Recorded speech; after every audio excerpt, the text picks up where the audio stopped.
2 power x plus 3 plus 1 by 2 power x minus 9 is equal to 0. So here you can see there in the form of addition, so we can write in the form of multiplication. Separate गर्ने 2 power x into 2 power 3 लेख्न सकिन्छ plus base same and in multiply we have to add the power. Addition मा छ भने multiplication मा लेख्दा भयो 1 by 2 power x. यो 9 लाई राइट साइड मा ल्याउने is equal to 9 yeah minus 9 छ भने के हुन्छ plus 9 हुन्छ. अब के गर्ने 2 power x हामी कमन लिन सक्दैनौ, so we have to let here. Let 2 power x is equal to a. So 2 power x को प्लेस मा हामी के राख्छौं a into 2 power 8 means 2 power 3 means 8 we can write down plus 1 divided by 2 power x means a is equal to कति हुन्छ यो 9. Now we have to take LCM. LCM कति आयो यो a into a square, so we can write here 8a square plus a र a cancel हुन्छ 1 into 1 के हुन्छ 1 is equal to 9. After this we have to cross multiply 8a square plus 1 is equal to 9a. Now we have to arrange this, or 8a square minus 9a yeah plus 9a छ भने left side में ल्याउने minus 9a हुन्छ plus 1 is equal to 0. अब यसलाई factorise गर्ने 8 र 1 multiply गर्ने 8 into 1 कति हुन्छ 8 हुन्छ. By adding we have to find out 9. त्यस्तो फ्याक्टरहरु फाइन्ड आउट गर्ने जसको मल्टिप्लिकेसन 8 होस् र एडिसन 9 होस्. So what we can write here 8a square minus यानी के लेख्ने 8 plus 1a plus 1 is equal to 0. यो दुईटा मल्टिप्लाई गर्दा कति हुन्छ 8 र एड गर्दा कति हुन्छ 9. 8 into 1 8, 8 plus 1 9. Now open the bracket. 8a square minus 8 into a, 8a minus plus minus 1 into a plus 1 is equal to 0. अब फर्स्ट टू टर्म बाट कमन लिने हो, लास्ट टू टर्म बाट कमन लिने हो. So here is 8 so we can take 8 a square a, so we can take a common. What is remaining here 8a already common, so remaining a minus here nothing is remaining, so we can write on 1. यहाँ हेर्नुस् केही common छैन भने minus यहाँ छ minus लिने, केही common छ भने 1 लिनु पर्छ. What is remaining here a minus common लिँदाखेरि प्लस छ भने माइनस, माइनस छ भने प्लस लेख्ने, प्लस छ भने के राख्ने minus is equal to 0. Again you can see here a minus 1, so we can take a minus 1 common, and what is remaining here is 8a, so we have to write 8a. Here is minus 1, so minus 1 which is equal to 0. Now we have to do either or, so either a minus 1 is equal to 0 or 8a minus 1 is equal to 0. Now we have to find out value of a from here, so a is equal to 1 by. अब a को value के छ question हामीलाई in the x को form मा दिएको छ, yes or not. x को फर्म मा दिएको छ भने x को भ्यालु निकाल्ने हो, a को भ्यालु हैन. a को भ्यालु आएपछि यहाँ हामी a को भ्यालु को प्लेस मा हामी के राख्छौं 2 power x, किनभने हामीले लेट गरेको छौं a is equal to 2 power x, so a को प्लेस मा हामी के राख्ने 2 power x is equal to 1 को प्लेस मा हामी 2 power 0 राख्न सक्छौं, बिकज हामीलाई बेस पनि सेम बनाउनु छ र 2 power 1 पनि चाहिएको छ. 2 power 0 भनेको के हुन्छ 1. अब हेर्न सकिन्छ base same 2 2 base same and in equal power पनि के हुन्छ इक्वल हुन्छ, x is equal to 0 हुन्छ. Okay, up to here. Now next यानी or 8a minus 1 is equal to 0, so we can write 8a is equal to 1.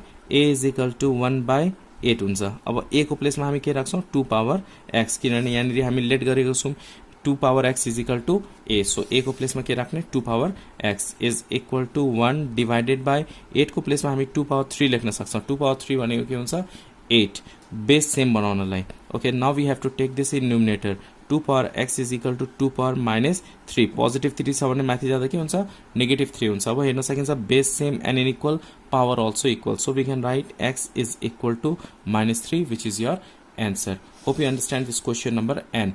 Now look at question number O. Question number O मा रहेको छ 2 power x plus 1 by 16 plus 16 by 2 power x plus 1 is equal to 65 by 8. So let's take a start. First of all यहाँ छ Edison मा छ भने के गर्ने हामी मल्टिप्लिकेसन को फर्म मा राख्ने 2 power x into 2 power 1 divided by 16. Base same and in multiply we have to add the power. Edison मा छ भने मल्टिप्लिकेसन फर्म मा भयो plus 16 divided by 2 power x plus 1 छ भने के राख्ने 2 power x into 2 power 1 is equal to 65 by 8. अब यहाँ हेर्न सकिन्छ यो दुईटा हामी क्यान्सल गर्न सक्छौं, yes or not. So 2 power x 2 power 1 भनेको 2 divided by के हुन्छ 16 plus 16 divided by 2 power x into 2 power 1 भनेको 2 is equal to 65 by 8. Okay, up to here.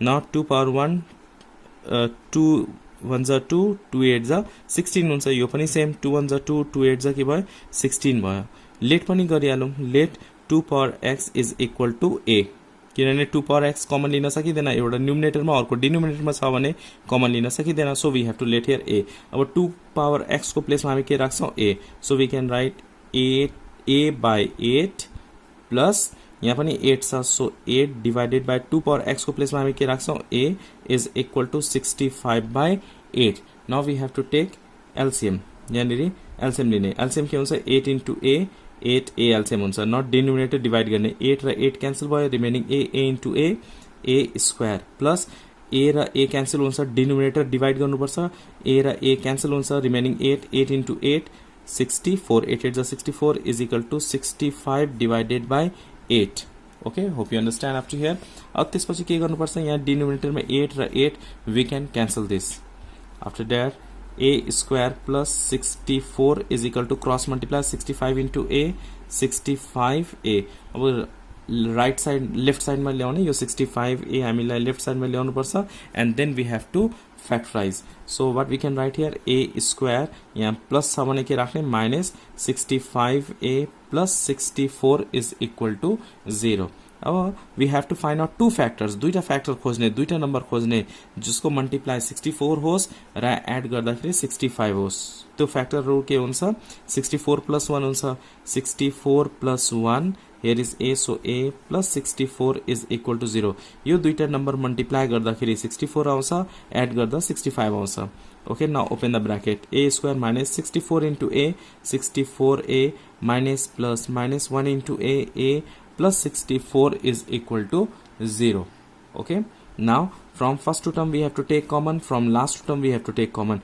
यहाँ a square छ यहाँ a छ so a common आयो के बाँकी हुन्छ a minus 64 similarly यहाँनिर केही कमन छैन भने -1 कमन लिने रिमेनिङ के हुन्छ a अब माइनस कमन लिँदाखेरि प्लस छ भने माइनस हुन्छ माइनस छ भने प्लस हुन्छ so we have to write -1 into 64 is equal to 64 is equal to 0 जहिले पनि यो दुईटा के हुन्छ सेम हुन्छ जहिले पनि अब यो दुईटा के आयो कमन आयो so we can write here a minus 64 common and what is remaining here a minus 1 so we can write a minus 1 is equal to 0 what we have to write here either a minus 64 is equal to 0 or a minus 1 is equal to 0 okay up to here after that a is equal to 64 लाई right साइडमा ल्याउने so we can write here 64 a को प्लेसमा हामीले a is equal to के late गरेको छौं यहाँनिर 2 power x so a को प्लेसमा हामी के राख्ने 2 power x so we can write here 2 power x is equal to 64 2 power x is equal to 2 power कति हुन्छ त्यो फाइन्ड आउट गर्ने 2 power